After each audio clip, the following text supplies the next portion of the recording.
আসসালামু আলাইকুম গাইস। আজ দেখাচ্ছি মজাদার হাঁসের মাংস রান্না। তাই মূল রেসিপিতে চলে যাচ্ছি।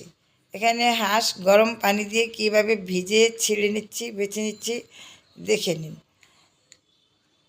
এইভাবে আমার বড় বৌমা আমার ভিডিও ফলো করে এই হাঁসটি বেছে রান্না করবে।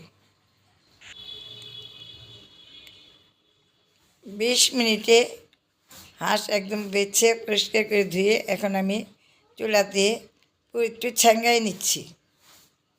এইভাবে একটু ছ্যাঙ্গাই নেবেন।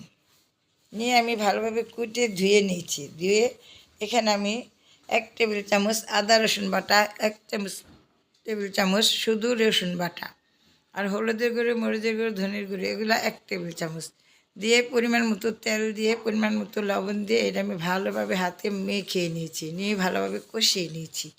কষানো হয়ে গেলে, রান্না হয়ে গেলে আমি বেড়ে নিচ্ছি। তো যদি দেখতে চান পুরাটাই আমার ইউটিউবে অনেকভাবে দেওয়া আছে, আপনারা চাইলে দেখে নিতে পারেন। আমি এখন পরিবেশন করে নিচ্ছি। কতটা সুন্দর হয়েছে।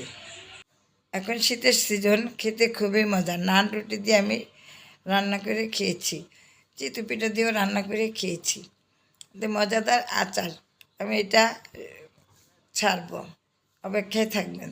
তো ভালো থাকুন, সুস্থ থাকুন, এই কামনাই করি। আল্লাহ হাফেজ।